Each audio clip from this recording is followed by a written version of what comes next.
Assalamualaikum warahmatullahi wabarakatuh. Perkenalkan, nama saya Abdal Basit dari kelas RA7 NIM 220175. Video presentasi ini dibuat untuk memenuhi ulangan tengah semester mata kuliah perilaku keorganisasian yang diampu oleh Bapak Wahid Alfarizi, SEMM, CPMM. Dan kemudian saya akan menjelaskan tentang kepemimpinan. Kepemimpinan berasal dari kata pinpin yang berarti tuntun, bina, atau bimbing, dapat pula berarti menunjukkan jalan yang baik atau benar, tetapi dapat pula berarti menggapai pekerjaan atau kegiatan kepemimpinan. Dapat pula didefinisikan sebagai seni mempengaruhi dan mengarahkan orang dengan cara kepatuhan, kepercayaan, dan kehormatan, dan juga kerjasama yang bersemangat dalam mencapai tujuan bersama. Sedangkan menurut Stephen P. Robbins, kepemimpinan adalah kemampuan untuk mempengaruhi suatu kelompok untuk pencapaian tujuan. Dan selanjutnya ada faktor-faktor yang mempengaruhi kepemimpinan, yaitu ada 3. Yang pertama adalah faktor kemampuan personal.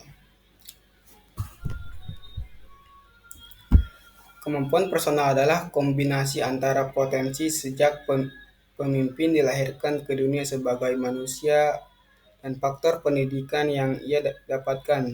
Jika seseorang lahir dengan kemampuan dasar kepemimpinan, ia akan lebih hebat jika mendapatkan perlakuan edukatif dari lingkungannya. Jika tidak, ia hanya akan menjadi pemimpin yang biasa dan standar sebaliknya. Jika manusia lahir tidak dengan potensi kepemimpinan namun mendapatkan perlakuan edukatif dari lingkungannya, akan menjadi pemimpin dengan kemampuan yang standar pula.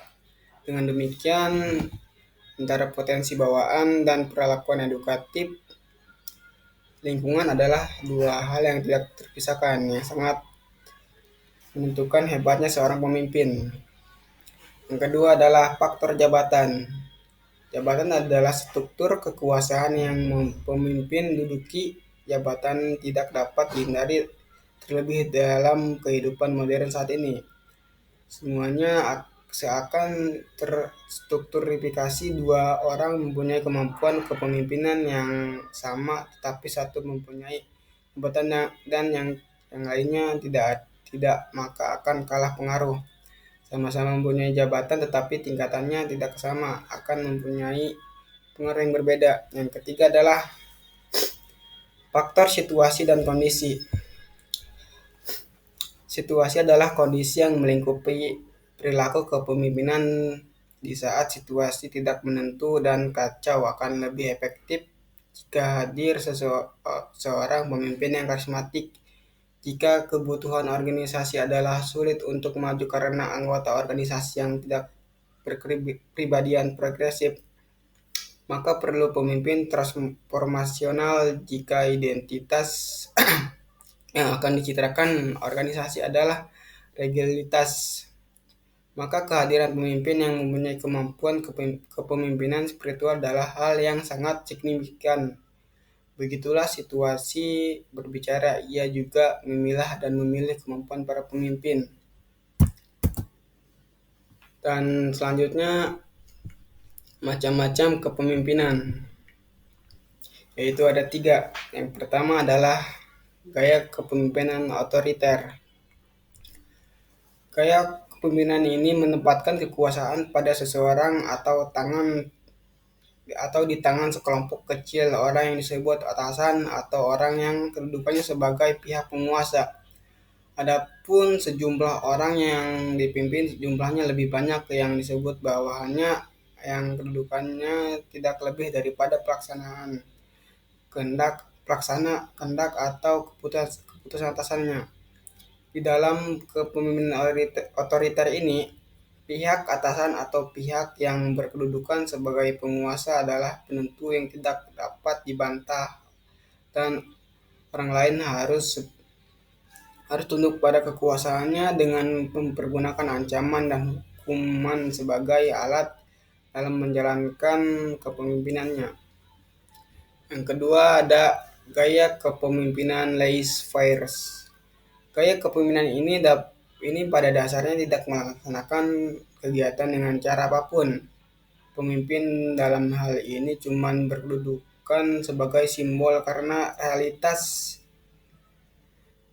kepemimpinannya kepemimpinannya dilakukan dengan memberikan kebebasan sepenuhnya dalam pada orang yang dipimpin untuk berbuat dan mengambil keputusan secara perseorangan.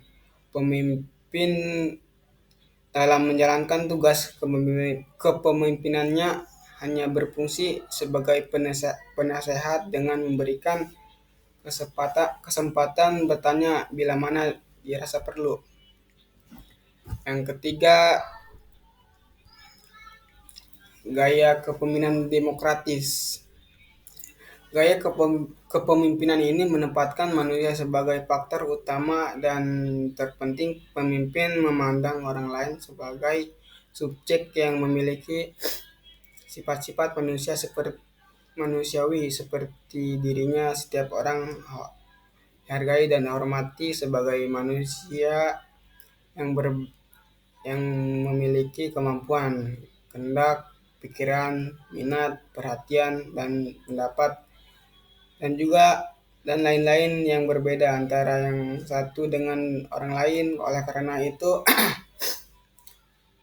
semua harus dimanfaatkan dan diikut sertakan dalam semua kegiatan organisasi. Keikutsertaan ini tentunya disesuaikan dengan posisi masing-masing yang memiliki wewenang dan tanggung jawab yang sama pentingnya bagi pencapaian tujuan bersama. Gaya kepemimpinan demokratis ini merupakan gaya kepemimpinan yang aktif, dinamis, dan terarah yang berusaha memanfaatkan setiap orang untuk kepentingan kemajuan dan perkembangan organisasi. Dan selanjutnya, tipe kepemimpinan. Tipe kepemimpinan ini ada 4. Yang pertama adalah tipe militeristik. Gaya kepemimpinan tipe militeristik ini adalah seorang pemimpin di dalam pemimpin dengan menggunakan sifat-sifat antara lain sebagai berikut. Sifatnya yaitu ada 5. Yang pertama, dalam menggerakkan bawahan sistem perintah yang lebih sering dipergunakan.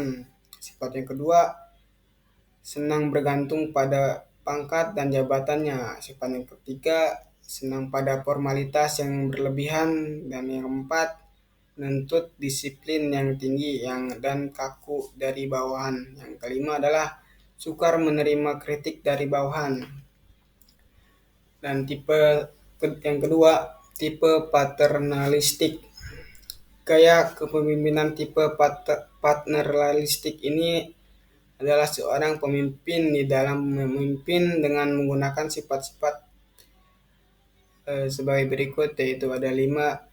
Yang pertama, menganggap bawahannya sebagai manusia yang tidak dewasa. Yang kedua, bersikap terlalu melindungi. Yang ketiga, jarang memberikan kesempatan pada bawahannya untuk mengambil inisiatif dan mengambil keputusan. Yang keempat, jarang memberikan kesempatan pada bawahannya untuk mengembangkan daya kreasi dan fantasinya.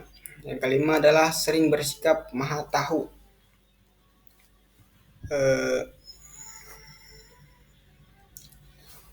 Yang selanjutnya, yang ketiga, tipe developer dan tipe kompresioner. Tipe developer atau bisa disebut juga tipe pembangun. Sifat dari tipe developer adalah kreatif, dinamis, inovatif, memberikan atau melimpahkan wewenang dengan baik dan menaruh kepercayaan kepada bawahannya. Yang kedua, tipe kompresioner atau bisa disebut juga kompromi. Sifat dari tipe kompresioner ini antara lain kurang tegas pendiriannya, selalu mengikuti angin tanpa pendirian, tidak mempunyai keputusan, berpandangan pendek dan sempit. Dan tipe yang terakhir adalah tipe karismatik.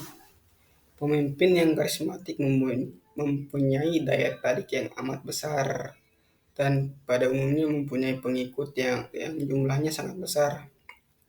Meskipun para pengikut itu sering pula tidak dapat menjelaskan mengapa mereka menjadi pengikutnya.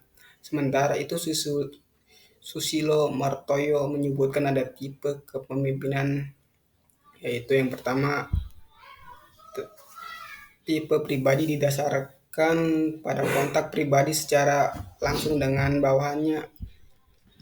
Yang kedua adalah tipe non-pribadi, kurang adanya kontak pribadi dengan bawahannya karena diantaranya mereka ada sarana atau media tertentu seperti rencana-rencana, instruksi, sumpah-sumpah sehingga hubungan tersebut bersifat tidak langsung.